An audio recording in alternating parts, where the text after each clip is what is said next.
Okay, I believe we have everything set up correctly for us to go through this live stream, and I am very excited about this because we haven't done a mock draft in a while. I know we just recently did a real Dynasty startup draft that was conducted through Patreon, but no, here we are going to be doing a mock. That way we can get some of the subscribers in here and we can continue to collect Dynasty data, especially after the Julio Jones trade. Now, I'm going to be very excited to do this because we know that Julio Jones trade had a massive impact on a multitude of players, anywhere from Calvin Ridley, Russell Gage, Julio Jones, Ryan Tannehill, Derrick Henry, AJ Brown. I mean, there are going to be so many guys that we're looking at having their dynasty value changed.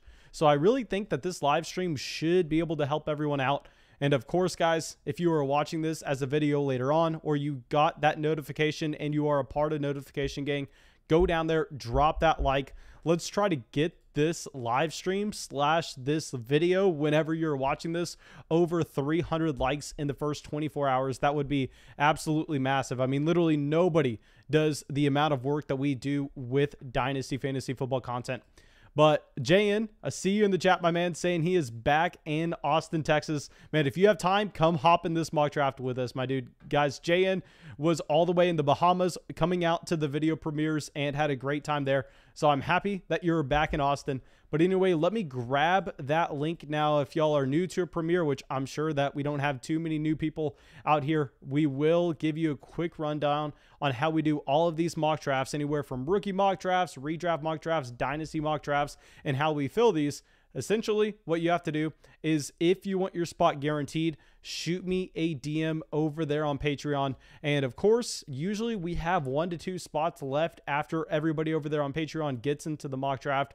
Then I'll usually send the invite out to the mock draft in the live chat, so everybody that's subscribed to the YouTube channel and has their notifications on can get that link and have the potential to join. But of course, if you want your spot guaranteed in the mock draft, the best way to do that is by supporting the show over there on Patreon. And on Patreon, not only can you get an in-depth Dynasty podcast of your own team, not only can you get our rookie draft guide, not only are you going to have access to additional podcast every single day. We've uploaded like 20 podcasts in the past 7 days, I believe so, over there on Patreon. But you are also going to have the potential to play in real Flock Dynasty leagues. So yeah, pretty much everything is happening over there. Let me run real quick, grab the link to get this out and get this league filled and start sending it to the people who I'm sure have already sent us some requests to get in here on Patreon.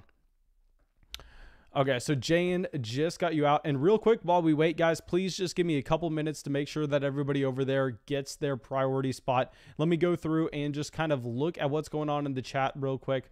Okay, so we got a bunch of people out here from the premieres. We got Kevin out here. We got Mike. Thank you so much, guys. We got Tig Bryan. Man, I have not seen you out in a premiere as of late, but I am sure that you're going to be back in them soon. Aaron Law says thoughts on the Gus Edwards re-signing. That's another major piece of news that we saw today. And it was almost obvious once they let Mark Ingram go, in that, are you really going to be expecting them going through and playing this season with J.K. Dobbins and Justice Hill for the next few years as the only running back on the depth chart? No. I mean, you saw the team investment that they had already made into Gus Edwards by allowing Mark Ingram to leave and knowing that this is going to be one of the run heaviest offenses in the entire NFL.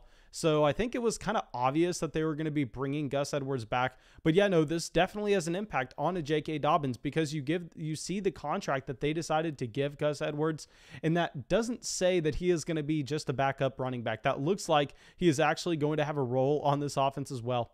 Okay, so we have some people saying Calvin Ridley to the moon. Yeah, it's going to be interesting to see where Calvin Ridley goes in this startup. Okay, so now let's go through. And Tyler says, hey, dude, I'm looking at subscribing to your Patreon. What do I get by becoming a member? Okay, we just went through all that. I'm sure that you heard that. I'm sure that you know everything there, but it's all listed on Patreon as well. Okay, so let's go through. Jan says, going to the Super Regionals. Got my tickets earlier. Hey, UT is having a great baseball season. I'm happy to hear that, my man. Okay, Loco saying, greetings from Germany. What time is it in Germany right now? I'm looking this up. Okay, in Germany, it is currently 10:30 p.m. Okay, there's no way that's true. I assumed Germany was going to be on a completely different time zone than that. Okay, so F. Jacob saying, is this going to be an auction or a snake draft? We are going to do this as a snake draft, not an auction. We'll definitely get another auction going sometime soon, but I want to do this as a snake for now. Okay, Drew got you that link out there on Patreon. Okay, so Tig says, Mason, I'm sorry, I've been missing the premieres. The weekends are for drinking and hangovers. Yeah, hey, that is completely fine, my man. Okay, so now let's go through. Riju is saying, is this draft Superflex? Yes, this is going to be Superflex. And based on all those additional podcasts we've been making for the supporters over there on Patreon as of late, I really understand that a lot of people in this audience do play in one quarterback leagues instead of Superflex. But the reason I decide to do these mock drafts as Superflex is A, that's the format that I play in. That's the format that I prefer. And B, I think it's useful for everybody to watch a Superflex mock draft from if you're playing in Superflex or if you're playing in one quarterback, because we know in a one quarterback format, really, you're going to be able to get great information from a Superflex mock draft with everything besides quarterback. I understand that it's going to look a little bit different with the quarterbacks pushing the value down of other positions down the board. But if you really just look at the draft board a little bit harder, go, okay, Calvin Ridley went as the wide receiver 4 in this startup, then you can pretty much assume where he's going to go in a one quarterback draft is going to be about the same. So yeah, that's why we're going to do a Superflex mock draft, even though I know a lot of people here are playing in those one quarterback leagues, but we talk about one quarterback a lot over there on Patreon. Okay, so now let's go through, and Puckett says, in a startup draft right now, through the first couple rounds, got Jonathan Taylor and Cam Akers and traded back my number 5 overall to number 7 for a 13th round pick. Okay, so I'll say if you came away with Jonathan Taylor and Cam Akers with your first 2 picks, 2 running backs that look to be 3-down workhorse running backs, still on their rookie contracts, very excited about that start. But anyway, let me send one last link out here to Matthew over there on Patreon to get him in the mock draft. Once he joins the mock draft, then I will send that out in the general chat on YouTube to let everybody else take over those spots. That way we can get this going within the next 60 seconds. Okay, Forrest says, how do you get in the mock? If you want to get in the mock, make sure you shoot me that DM over there on Patreon, and then that will guarantee your spot. And then if not, I guess you could just wait around in the YouTube general chat where I'm going to send it in like 30 seconds after everybody over there on Patreon has gotten their guaranteed spot. Okay, but what just happened? Okay, thank God. I thought our computer crashed. I have no idea why it did that. It looks like we may be getting hacked. Hopefully that's not the case. Okay, so Kevin says, where's the link for Patreon? Okay, I am sorry, my dude. I will do a better job getting that out. Let me send that link out one more time for Patreon. And then I'll send out the link of the general chat. Okay, so let's go through and, yeah, and then RZ, I have no idea how to say your name, man. I know that you're in all our live streams. I know that you're in a ton of premieres as well. So I really want to thank you for supporting the channel. I apologize that I can't pronounce your name, but you know what they say. I'm an idiot. And anyway, you're saying I would join, but I'd most likely not have time to finish. And thank you just for being considerate. The worst thing ever is when someone joins and really bails halfway through. So yeah, thank you for being considerate to everybody else in the league, my man. Okay, so let's grab this link, check Patreon one more time, then I'm sending it out in YouTube. Okay, Bud Snacks just got that link out to you over there on Patreon. And now let's give Bud Snacks 10 seconds to join, and then I'm sending it in the general chat. It's Imrod. Happy that you were able to get out here, my man. Someone who was in that Flock 14 recent Dynasty startup with us. And yes, this is going to be a Superflex tight end premium Dynasty league. I understand a lot of us play one quarterback, but this should be useful for everybody, and we can continue to talk about one quarterback leagues over there on Patreon alongside Superflex. Okay, so we haven't even started the draft yet, and we are up to 25 likes on the live stream. That is absolutely massive. Okay, so Jayan says, I love my Clyde Edwards-Helaire and Antonio Gibson combo in the league with you. Traded Akers for Watson. Yeah, that was back in the Flock 12, I believe. I could be mistaken with the exact. No, that was in the Flock 2. I'm sorry, not the Flock 12. But yeah, no, I think that Watson trade in a 2-quarterback format doesn't look nearly as bad as a lot of people wanted to make it out to be at the time it happened.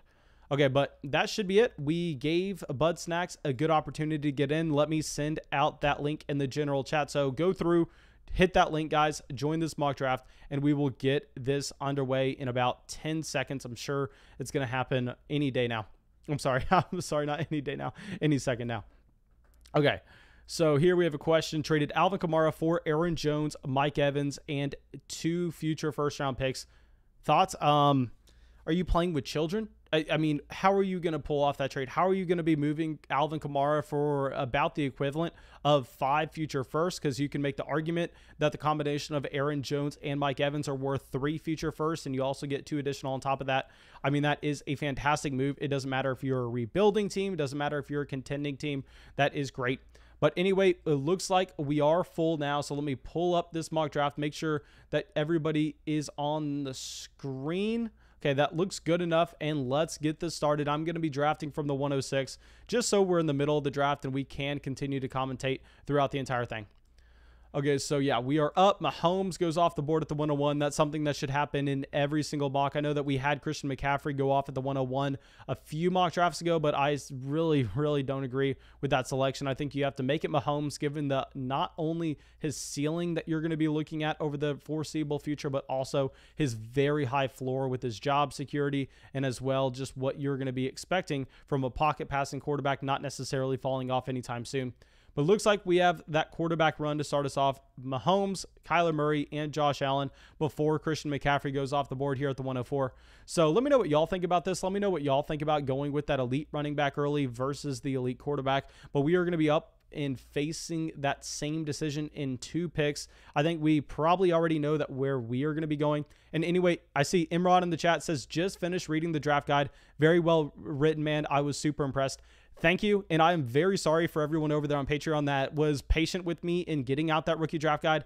Like I said, that was the first time that I had ever done a draft guide, and I, to be completely honest, have never read another fantasy football draft guide, so this was probably completely different than what people are used to, but I wanted to make sure that our research was not only thorough, but it was well presented. That way anybody reading it, doesn't matter your experience with Dynasty, could really understand what you were looking at when we were trying to evaluate prospects across all positions. So yeah, we got great feedback from that rookie draft guide, and honestly, better feedback than I expected. I was hoping that we were going to have a lot more criticism. That way we can improve on next year.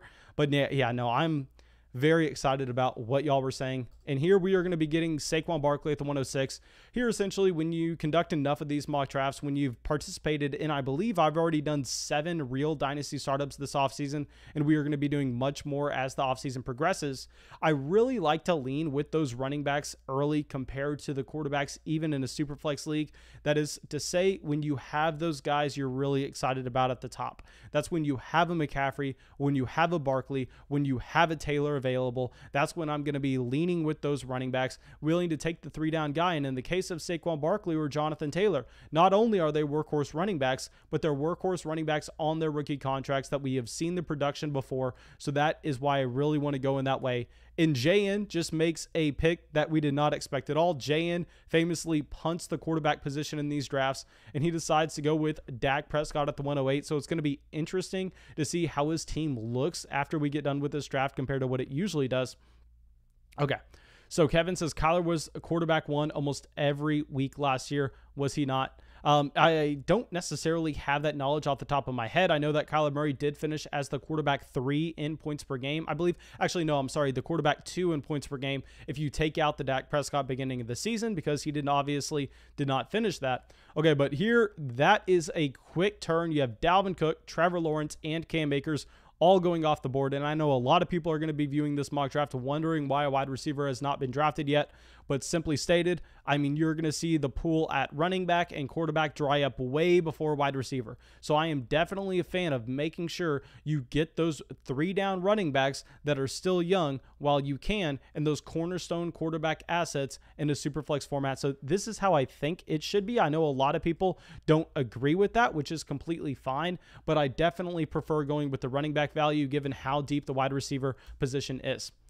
Yeah, JN coming in the chat says, JN takes a quarterback in the first. What? Yeah, man, I am surprised. Usually JN here goes with a Cam Akers instead of a Dak Prescott. So I'm interested to see what his team is going to look like beyond this. But Swift and Najee Harris, some more of those 3-down running backs on their rookie contracts going off the board here. I know that you've seen so much hate as of late with DeAndre Swift, and I think the hate is slightly warranted for a redraft league. But if you're talking Dynasty, I mean, I am all in on DeAndre Swift here. Now, one thing to see is how far are we going to expect J.K. Dobbins to fall in this mock draft with the recent extension of Gus Edwards.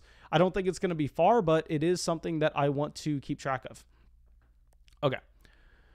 So Robert says, so if I sign up for Patreon, will that secure me a spot for a league? Yes, 99% of the time, if you're on Patreon, that's going to secure you a spot for a league. How we do our new startups over there on Patreon is essentially the majority of them are going to be live drafts.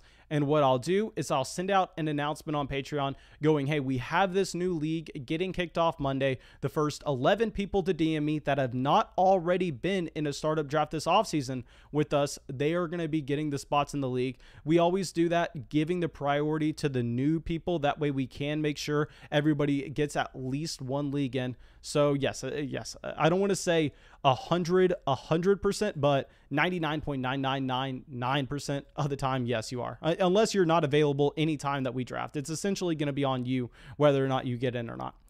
Okay, so we are up on the clock right now, and we are going to be looking at quarterback or running back, even with no wide receivers off the board so far. So there's one quarterback that stands out to me. Actually, there's only one quarterback that stands out, and there are a few running backs that I'd be fine with. So we are going to be taking our man Trey Lance here at the 207. I know a lot of people are going to hate this pick, but we have talked about Trey Lance so much as a quarterback who historically, given the team investment that the 49ers spent into him, you know that he does have the job security where at the very minimum, he's going to be the starter for the next 4 years. He also has elite rushing upside where we really don't want to talk about it too much. But Travis Etienne at the 208 as well. Now, y'all know I love Etienne. I don't know if we could go with Travis Etienne over Clyde Edwards-Helaire, but that is one of my guys. Now, let's see how far we have the wide receiver one falling. Now, I've been on record saying A.J. Brown up until this point was my wide receiver one in Dynasty. I think it's a little bit harder to say now that you do have Julio Jones coming over. But let's see who goes as wide receiver one when they go. My bet would most likely be Justin Jefferson based on the mock drafts that we have seen in the past go off on a weekly time period on this table. I'm sorry. I can't talk. I'm stupid. I'm trying to scroll through this draft board right now. Okay. But anyway, yeah, Damien called that we are going to be going with Lance. Logan says, I got Pat Mahomes and Russell Wilson at the 101 and the 216 the other day in a Superflex league. So the 216 in a Superflex league. So this is a 16-man Superflex league. A 16-man Superflex league puts such a premium on the quarterback position where it's almost impossible to target any other position. I mean, if you've played a 16-team Superflex league for longer than 3 years, you know how difficult it's going to be to ever come across a starting quarterback. So I like that, man. I think that getting... Okay. Oh, my God. Kyle Pitts, the tight end one here at the 301. Okay. I know that we're sitting here having to take an L given the fact that Julio Jones gets traded. Now Kyle Pitts is definitely going to have room for more opportunity his rookie season, and we are most likely going to be wrong in thinking that you should have gone with Kyle Pitts over Travis Etienne in rookie drafts. But here, to take him at the 301, I simply cannot get behind it. I think that is still a little too high for my liking. Now, A.J. Brown at the 302, so A.J. Brown doesn't see that much of a fall from Julio Jones coming in. Okay, so Loco says, going to visit Vegas next year from Germany. Any chance of meeting you there? I think you moved to California, right? Thanks for all your advice, by the way. No, man, thank you so much for supporting the channel. And I'll say the chances of you meeting me in Vegas, very, very, very, very slim. I am sorry about that, my man, especially if it's during football season. During football season, I probably work 70 to 80 hours a week, but I will talk about how you can meet up with me very soon. But first, let me look at this pick. So at the 306, we definitely would have been going with Clyde Edwards-Helaire if he would have fallen to us there. But now you pull up the running back position, really no guy that I'm interested here. So we're going to be going either wide receiver, quarterback, or tight end. And essentially it's, do you want Kelsey? Do you want at the quarterback position? Most likely you'd be going with either Deshaun Watson or Justin Fields, or at wide receiver, do you want a DK Metcalf?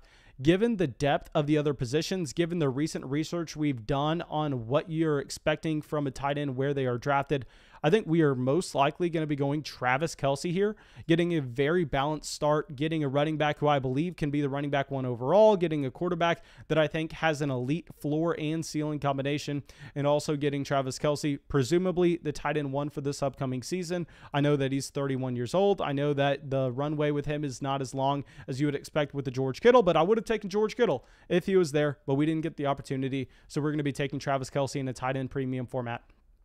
Okay.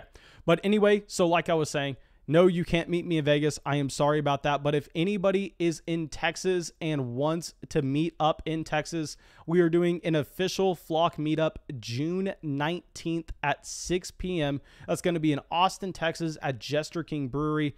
Please, if you like the channel, even if you don't come out on Patreon, even if you don't come out on the live chat, even if I don't know your name, please come out and meet me. We are going to be moving to Florida, not California.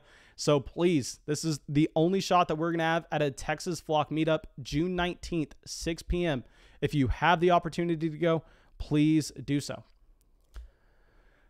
Okay, so now let's go through and Dan Smith says, J.K. Dobbins in the second major L. You're going to see Clyde Edwards-Helaire outproduce him over the next 3 years. I'll agree with you there. I would say that if you asked me at the very beginning of the offseason who we would have gone with between Clyde Edwards-Helaire and J.K. Dobbins, it would have been a toss-up at that point, given the efficiency that you saw from J.K. Dobbins in his rookie season, given the disappointment you had from Clyde Edwards-Helaire. But this offseason has been fantastic for CEH. You see the Kansas City Chiefs drastically upgrade their offensive line to the point where the run efficiency should be up from what it was last season.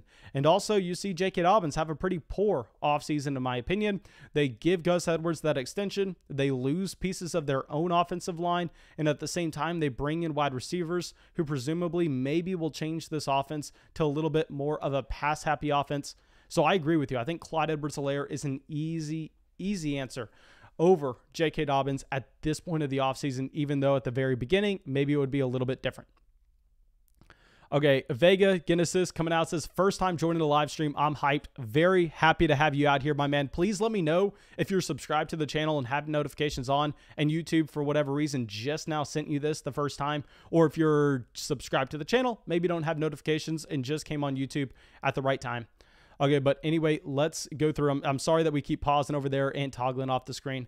But yeah, I mean, wide receivers really falling in this draft. You're going to find that we're going to have a massive wide receiver run in rounds 4 through 6. In my opinion, by far and away, the best value on the board currently is going to be Darren Waller in a tight end premium format. I mean, getting Darren Waller at the end of the third, given the fact that you know what kind of opportunity he should have this upcoming season and his production over the past few years, is kind of a no-brainer, in my opinion.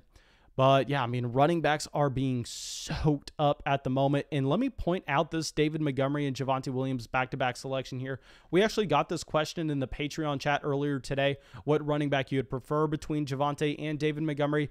In my opinion, it's Javonte Williams quite easily. And I know a lot of people aren't going to agree with that with the production you had from David Montgomery last year. But simply stated, I think the David Montgomery production more so spoke to the fact that there was no running back in that backfield outside of Montgomery after you had the Tariq Cohen injury. I think it was very similar to what you saw with James Robinson.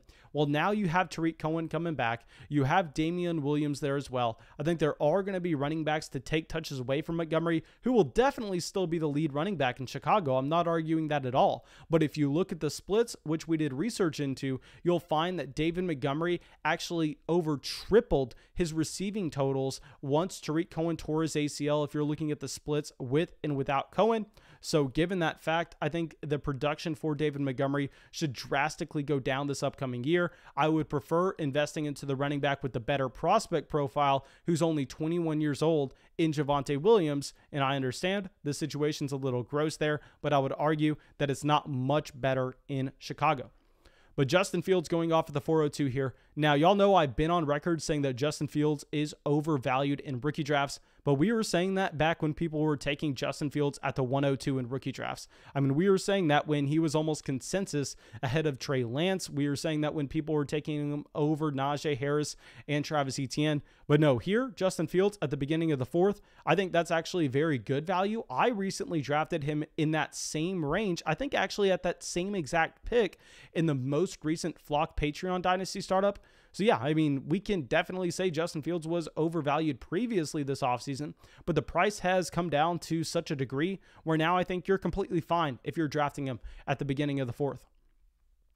Okay, so now let's try to look at where we are going to be going with this upcoming pick in the 4th.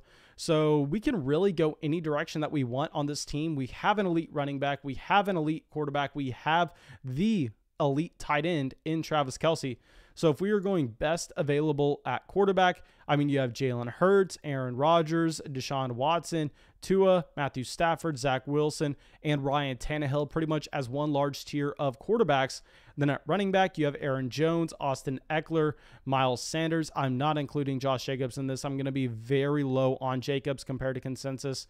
Then at wide receiver, Stephon Diggs, CeeDee Lamb, Jamar Chase, Terry McLaurin, Michael Thomas, Allen Robinson, Chris Godwin, DJ Moore, Keenan Allen, Amari Cooper, Mike Evans. I mean, T. Higgins, you have so many wide receivers you could look to, which is why we decided to pass on wide receiver in the 3rd, why we decided to pass on DK Metcalf and instead draft Travis Kelce. But yeah, this is going to be a little bit of a harder decision when we are up here at the 407. So we are having this wide receiver run come off the board. And essentially the question is, do we think we could get one of those quarterbacks we're still interested in on the way back? And what I have fallen into over the past few startups we've had is in rounds 4 through pretty much 8, I've been falling in love with the quarterback value that you're finding there to the point where all of a sudden I'll have 4 starting quarterbacks on my team and I really get locked out of drafting any quarterbacks later on, regardless of what I think about the value. So I think because that recent trend, what we're actually going to be doing is we're going to be going wide receiver here and giving us a little bit more flexibility to find quarterback value later on. So we are going to be going with Stephon Diggs, and I love this start. I mean, it's going to be very hard to have a better start in a dynasty startup, in my opinion, than Barkley, Lance, Kelce, and Stephon Diggs. Love that. Love the Deshaun Watson pick at the 408 as well. If I was going to go QB, I was going to be going Deshaun Watson. Those were essentially the 2 players I was thinking about. I didn't want to say them out loud because obviously we wanted him to come back in the 5th. But here with Deshaun Watson, I mean, the best thing that we always say, I mean, the easiest way to evaluate where you think he should be valued is if I asked you, hey, where would you value Josh Allen if Josh Allen tore his ACL tomorrow? If Josh Allen was in a ski accident, what round do you think he would fall to if we knew 100% he was out for the entire 2021 season? I think he would probably fall to the 3rd round. So all of a sudden, Deshaun Watson, he could be playing football this upcoming season. We don't even know if he's out for the entire year, and you're getting an even larger discount on him. So yeah, I'm completely fine with Deshaun Watson at the middle to the end of the 4th round. I think that's great value. Okay. But also, guys, if you have not already, drop a like on this live stream. Please, please, please. Let's try to get this live stream over 100 likes if possible. Literally nobody pumps out as much quality Dynasty Fantasy Football content as we do. And I promise you, I mean, it takes a toll. It is very tiresome working about 10 hours a day over there, making continuous podcasts on Patreon, getting team breakdowns down, doing research for these videos, getting everything set up on the back end. So please just show some like and show some love and drop a like. It takes 3 seconds. Okay, so Imrod says, had to grab that stack. Okay, let's see where Imrod decided to go. Okay, Burrow and Chase. Yeah, I'm completely fine. Y'all know that Chase is another player that I've questioned his dynasty value. I mean, I've said if you can get Stephon Diggs over Jamar Chase, that's something I want to do every single time. But no, if you take Joe Burrow in the 2nd round, I am completely fine with you doubling up with Jamar Chase in the 4th to make sure you have that stack. I mean, we really haven't had the opportunity to go through and find a stack that we like. Really, the only stack we'd be looking for is a Brandon Ayuk at this point. I mean, it would have been perfect if instead of having a Travis Kelce fall to us at the 306, we would have had a George Kittle. That would have been way, way, way better. Okay, so Jordan is asking us if we get tired of drafting Trey Lance in every startup. No, I do not get tired of drafting Trey Lance in every startup because season, you have about 2 to 3 players that you can really pinpoint going, hey, I am significantly higher than consensus on this guy. I am perfectly fine wagering a decent amount of my equity in my own dynasty leagues on the YouTube channels, just going through and pumping up a few players over and over and over again. Last year, those players were Antonio Gibson, Jalen Hurts, and A.J. Dillon.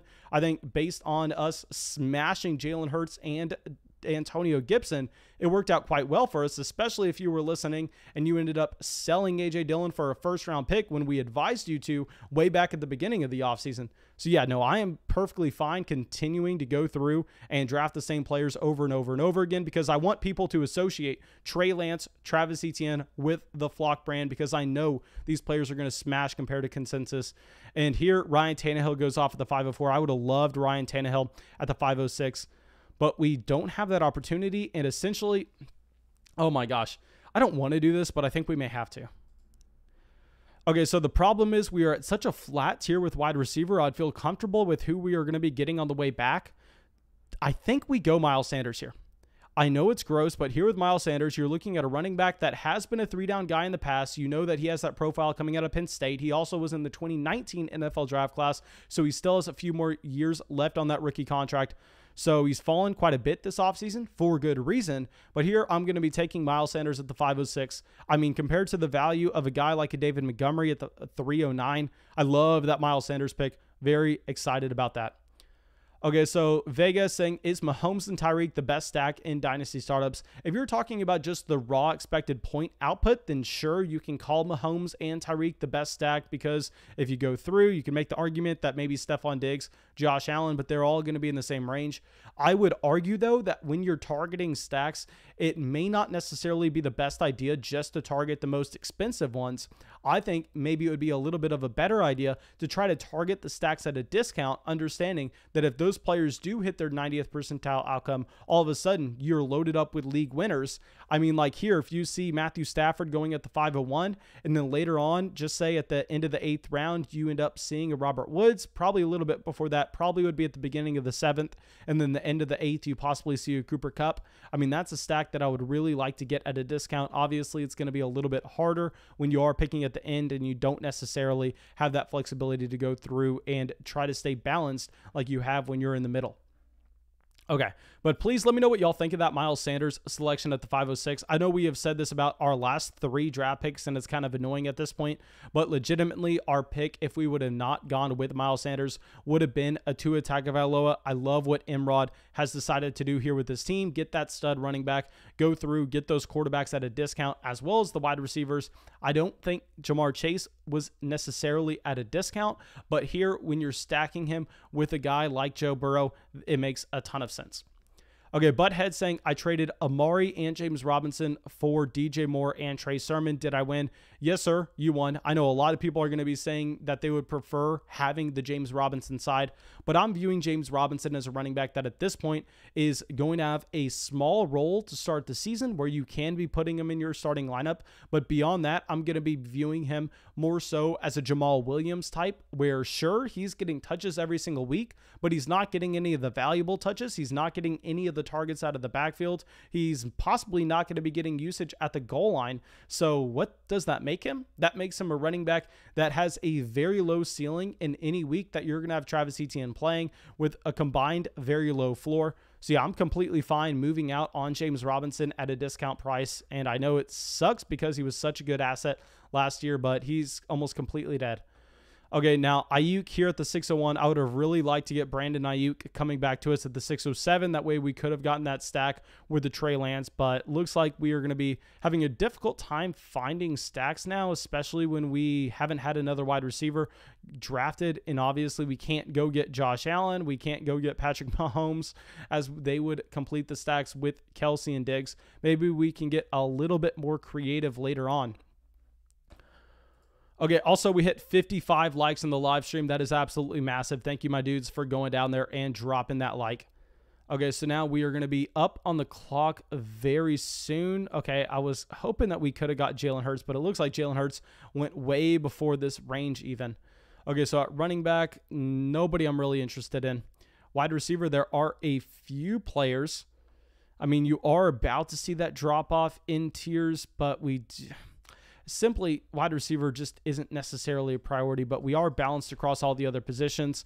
And I am never going to be trying to reach on a running back in the running back dead zone, even though we have been the only team to draft a running back in essentially 2 rounds now.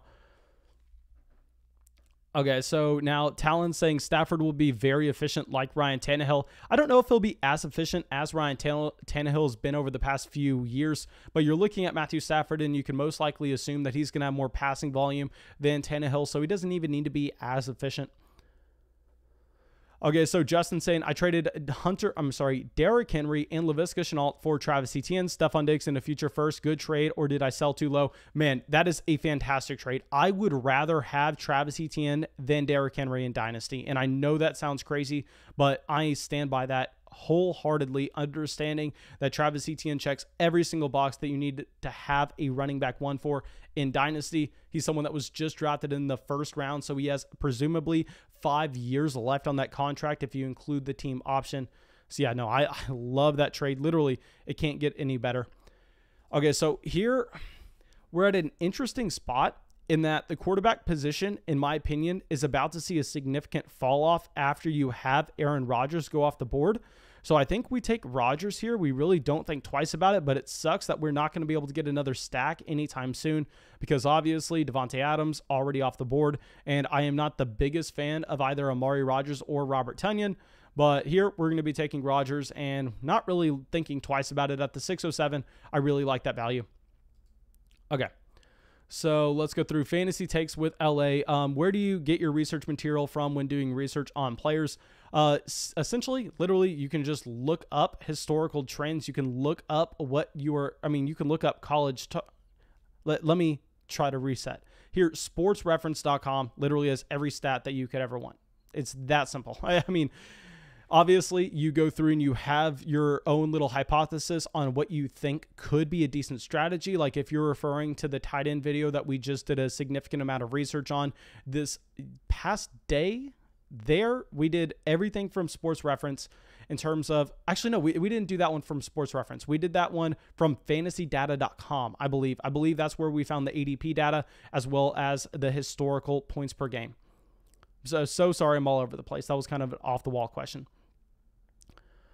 Okay, Mike is saying, would you rather have Zach Wilson or Baker Mayfield? I'd rather have Zach Wilson simply because we've seen Baker Mayfield this far on not necessarily have the upside that you're looking for in either his efficiency or his rushing volume. And we know the rushing volume is never going to be there based on what we've seen through his first 4 years in the league. And also with Baker Mayfield, I mean, do you think the situation is getting any better anytime soon?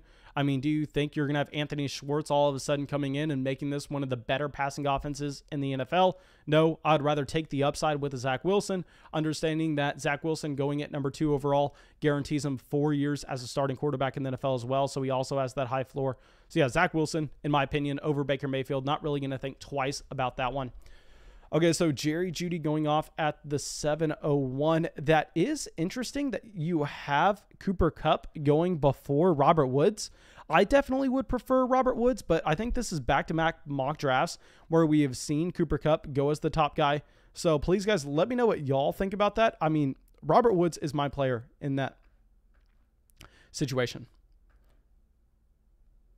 Okay, so now let's go through, see if we have any other questions. Justin saying, Dynasty 10-team Superflex League, already have DK Metcalf, AJ Brown, and CeeDee Lamb. Would you trade Justin Jefferson for the 107 and the 110? Still a rebuilding orphan team. Okay, a couple things here. When you're playing in a 10-team Superflex League, we know the Superflex format is not necessarily going to be as impactful that you would see in a 12-man league because the supply and demand ratio at the quarterback position is going to be a little bit thrown off. So those quarterbacks aren't going to be as valuable, which makes those rookie picks a little bit less valuable as well. And then you also throw in the fact that in a 10-man league, it's more important to prioritize studs than depth. So no, I honestly would rather prefer Justin Jefferson, but that's mainly given the league format. I mean, if you ask me that in a different context, I could give you a different answer.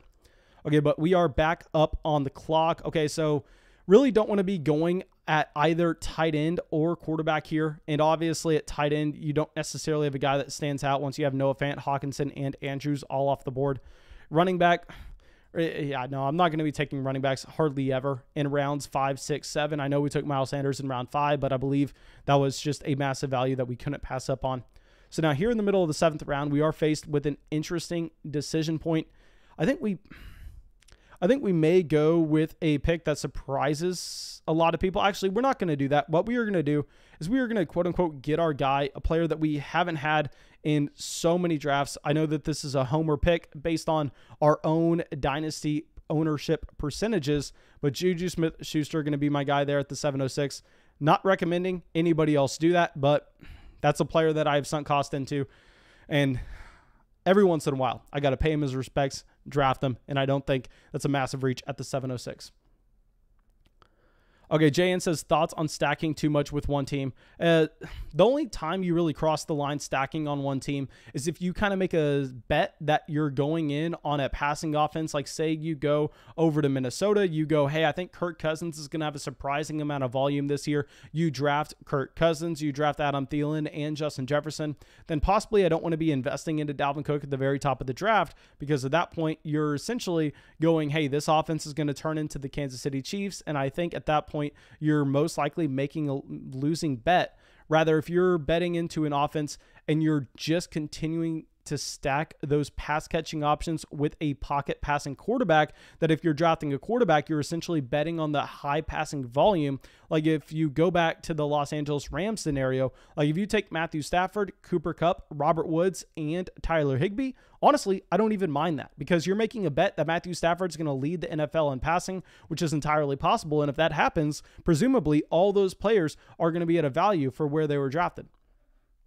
Okay, All About NFL Football says, greetings from Germany. So we have a second person from Germany out in the chat right now. Mason, would you judge a tight end, Mark Andrews, drafted Pitts in a rookie draft? Would you trade a tight end in Mark Andrews for Jaylen Waddle in Dynasty?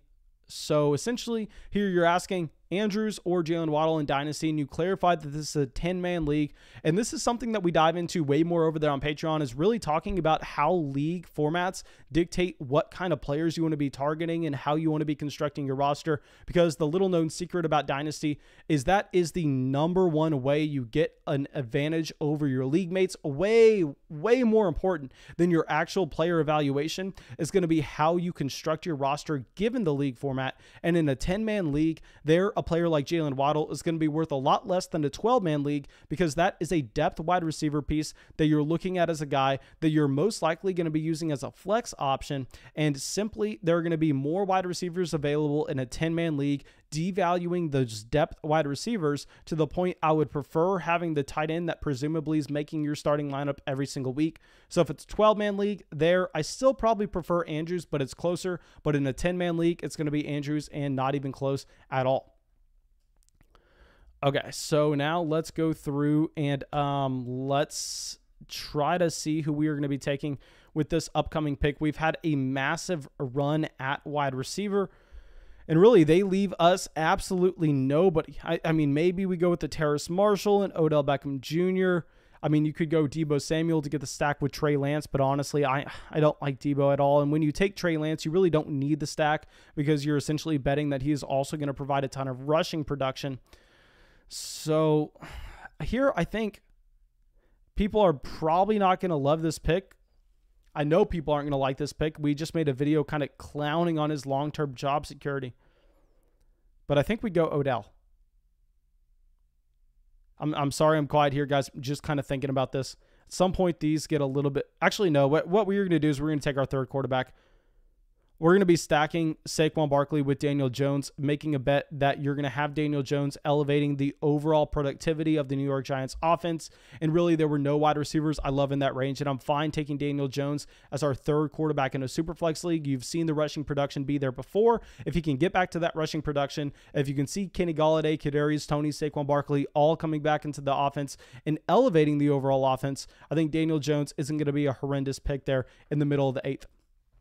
Okay, so JN says Will Fuller over Jaylen Waddle. I'll say for this upcoming season, I agree. Will Fuller over Jaylen Waddle. For Dynasty, though, no, you definitely have to go Waddle, and it's not even close, to be honest. Okay, Tatis in here spamming his question. Tatis, I'm going to answer this question, but I will warn you, if you spam, questions again, you're not going to get an answer going forward. Instead, you're just going to get muted. But here you're asking, I traded Jamar Chase for Calvin Ridley.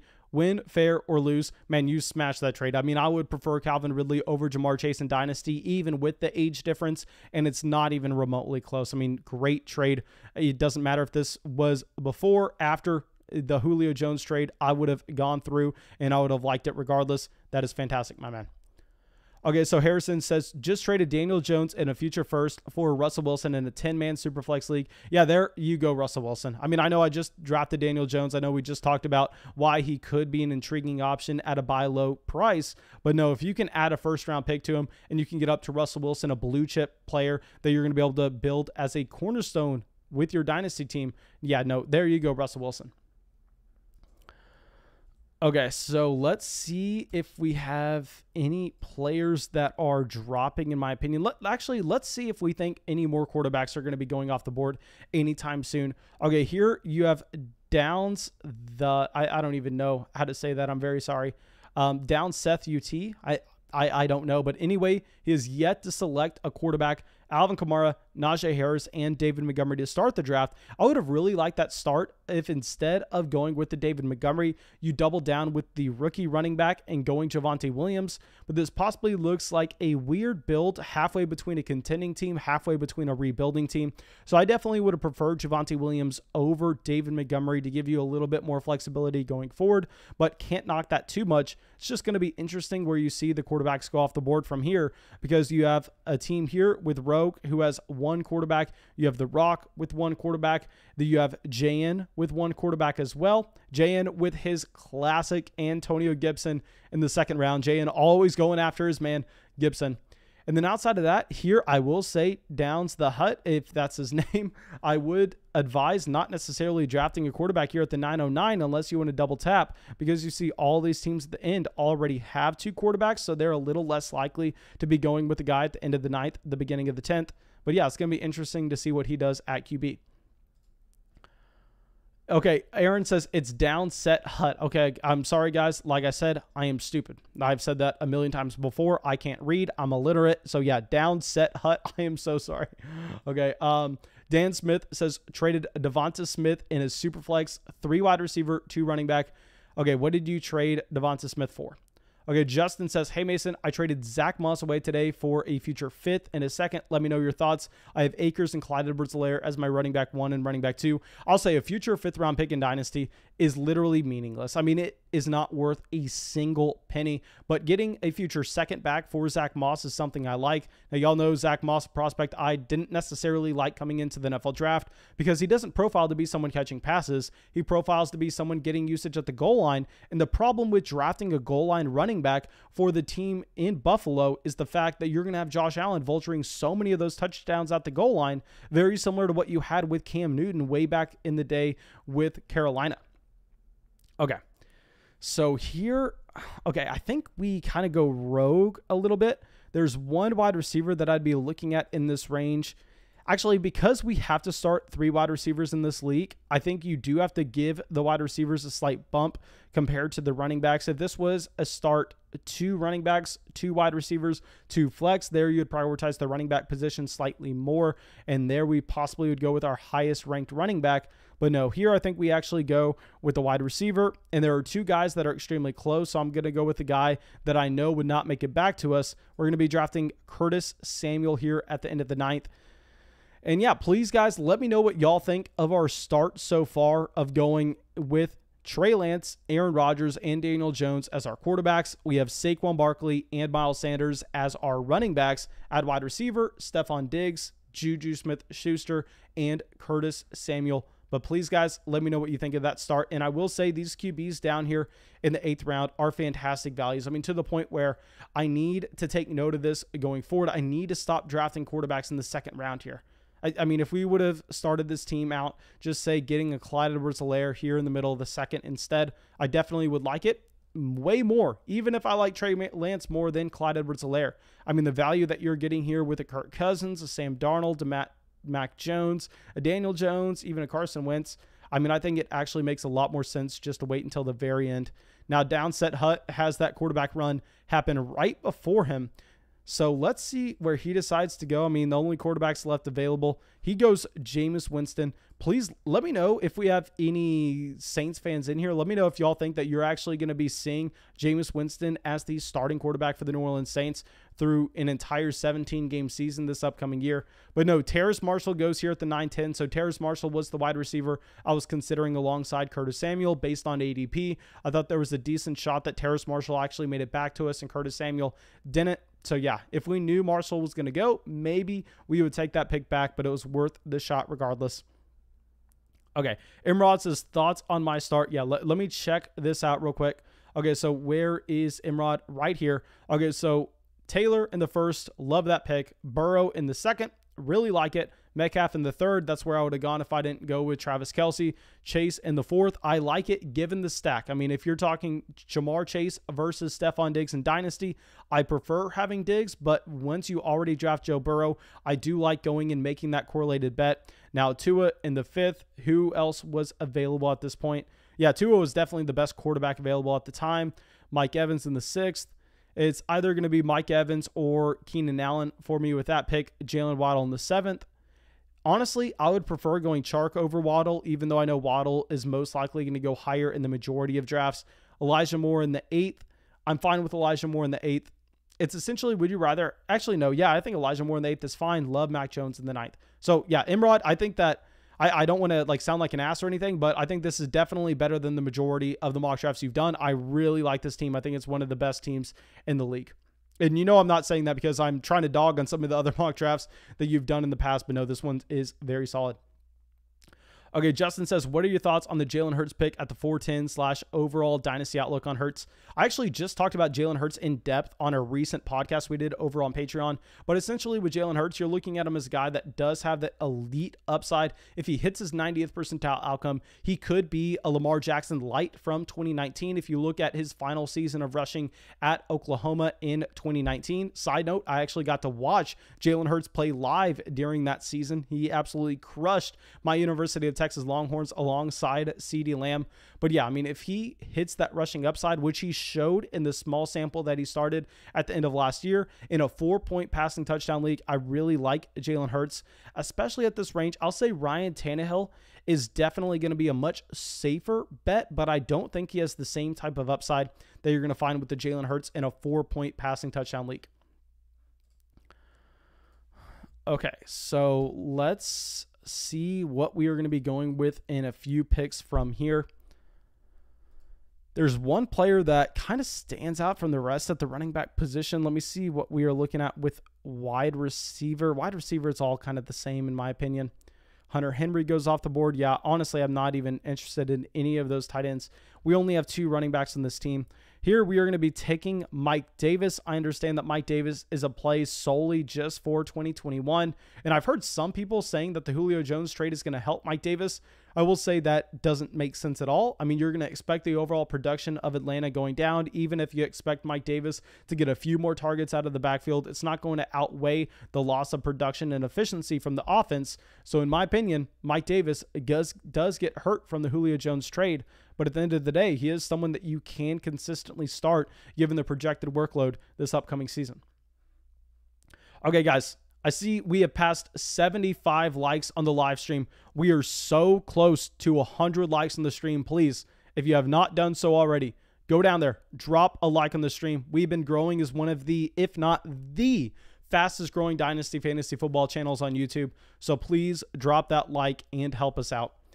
Okay, so now we have Michael Carter Jr. and Damien Harris going off the board. I know I've given Michael Carter Jr. a ton of crap, but usually when we talk about Michael Carter Jr. being overvalued, it's whenever he is going in the same range, sometimes ahead of a guy like Trey Sermon.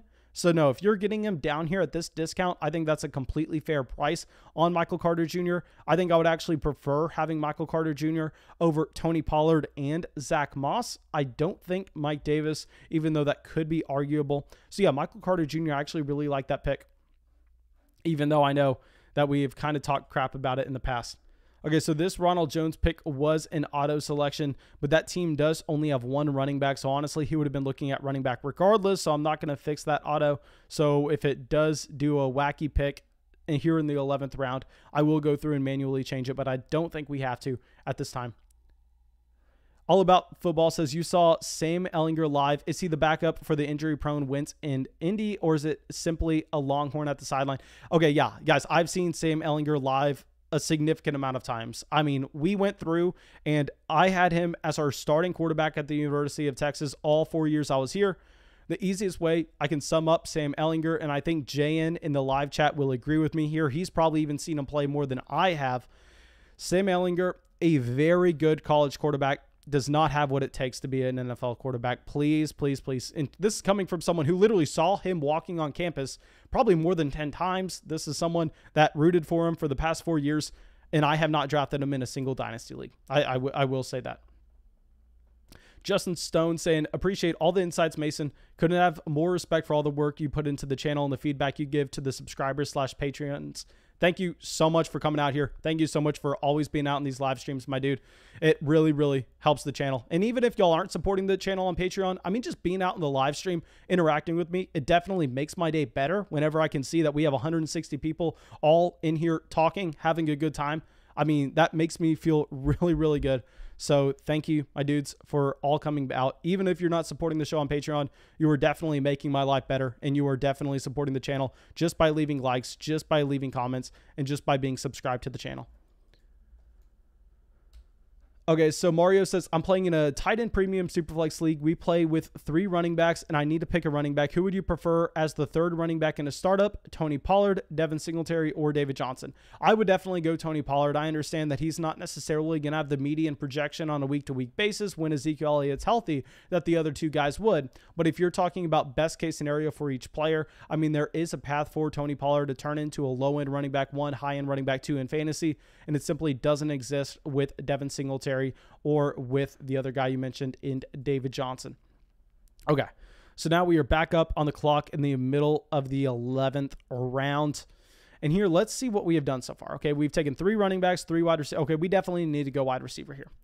Okay, so I think we take Corey Davis and honestly not even think twice about it. Yeah, that is one of the easiest picks we're going to have this draft. I mean, Corey Davis gets the massive contract in New York. You're essentially betting that Zach Wilson's going to come in and be a vastly superior passer to what you had with Sam Darnold. And there are reasons to believe that. And with Corey Davis, I mean, he was a very productive wide receiver when A.J. Brown was off the field this past year. Corey Davis was one of the best wide receiver prospects that you have seen in a very long time. I mean, you could make the argument that coming out of Western Michigan that you had Corey Davis as a better wide receiver prospect than what you had with Jamar Chase. And I know a lot of people are going to laugh at that based on what we know about Corey Davis now, but the production profile with Corey Davis was absolutely insane. Okay, so now let's go through and see if we have any other questions. Okay, so going back to, I know a lot of people were asking us about Sam Ehlinger for the backup in Indy. Honestly, I think Jacob Eason currently is a better bet as the backup, and I am not necessarily investing into any of the backups in that situation because I don't necessarily think it's a fantastic spot to be. But yeah, I mean, if I was having a bet on someone, it would be Jacob Eason instead of Sam Ehlinger. Okay, so Chuba Hubbard and James Conner going off here in the middle of the 11th. Okay, let's follow up on Jaylen's team here since he decided to go Dak Prescott in the first, and this is really the first time I've seen him go with the quarterback this early. Okay, Prescott in the first, completely fine with that pick. Gibson in the second, I would argue that I would prefer Etienne or Clyde Edwards-Helaire, but that's completely fine. I mean, you can't necessarily fault that pick. Now, Zeke at the 308, fine with it, possibly rather go wide receiver. I did not even notice this, but you actually had Jaylen going through and getting that double stack. No, Jaylen, I know you were asking us about stacks earlier and if you were going too far with the stack. No, I think that this is fantastic. I mean, getting these wide receivers, it's not like you reached on a stack to make it happen. I mean, no, this was great value for both CeeDee Lamb and Amari Cooper. So yeah, actually, I just saw you have Ezekiel Elliott. So you are 100% in on this Dallas Cowboys offense. I'll say maybe I don't like having Ezekiel Elliott on this team, but getting the stack with CeeDee Lamb and Amari Cooper in the 4th and the 5th, I really do like having that double stack. Okay, so Gabriel saying, Mason, just had my rookie draft. It's a 1 quarterback, half PPR. Tanked last year after a bad start, but I was able to get Najee Harris and Trey Lance, even though I have Mahomes as my starter. Okay, in a 1 quarterback league, I will say Trey Lance definitely not necessarily nearly as valuable as you're seeing in a Superflex league, but I would love to see where you got those players and where you had other guys going around, and I could give you more information on what I think about that draft. Aaron saying, I loved Easton out of college. He has a cannon. Yeah, yes, sir. I know that. We actually have Jacob Easton rostered in a couple of our dynasty leagues. And like I said, I don't have Sam Ehlinger rostered in a single one. Okay, I think we honestly go wide receiver here again.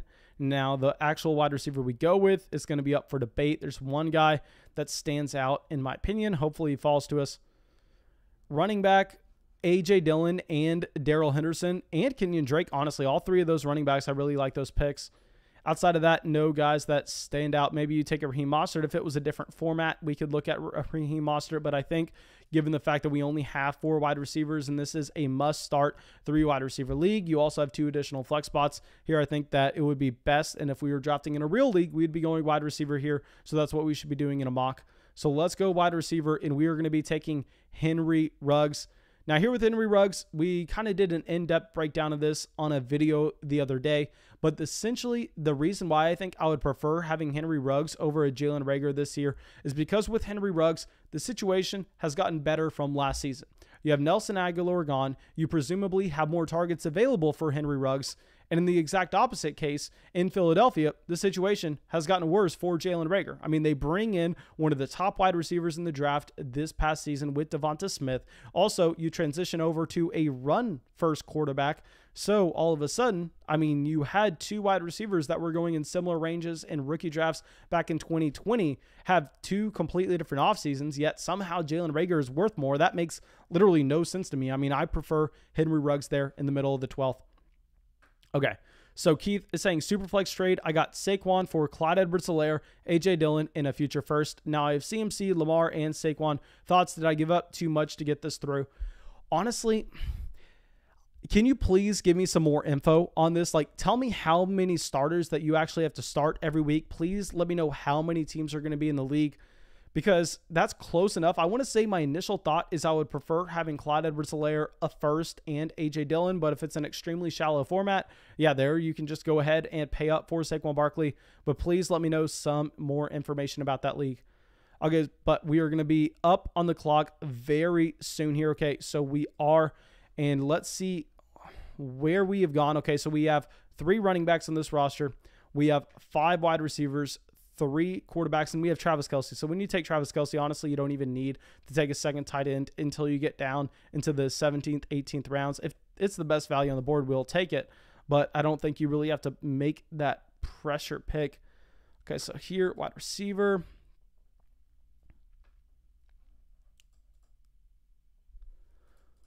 Okay, so I think, honestly, the best value available right now is tight end. And given the fact that this is tight end premium, it's not crazy to assume that you can throw one in a flex spot. So here it's essentially going to come down to Evan Ingram and Logan Thomas for me. But since we took Daniel Jones in the 8th, I think we go with the easy stack and we go with Evan Ingram and complete that.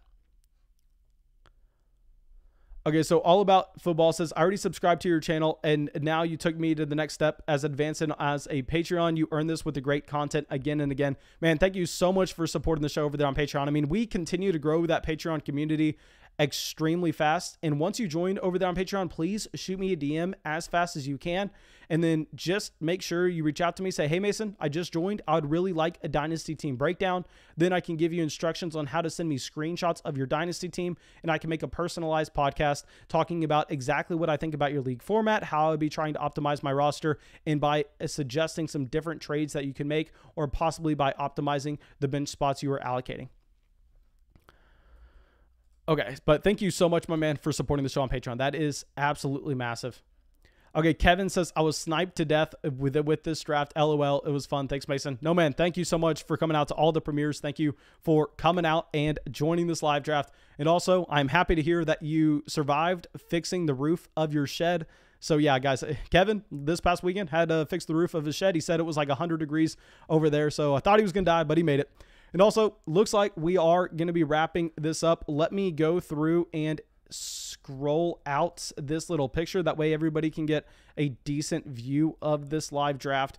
And of course, guys, if you have not already, please go down there and please drop a like on the live stream. We are so close to having 100 likes on the live stream. That would definitely help this get out as a video later on to some new viewers.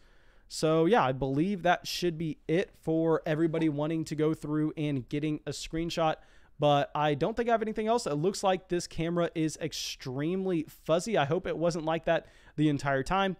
But yeah, thank you, my dudes, and I will see y'all with the video tomorrow.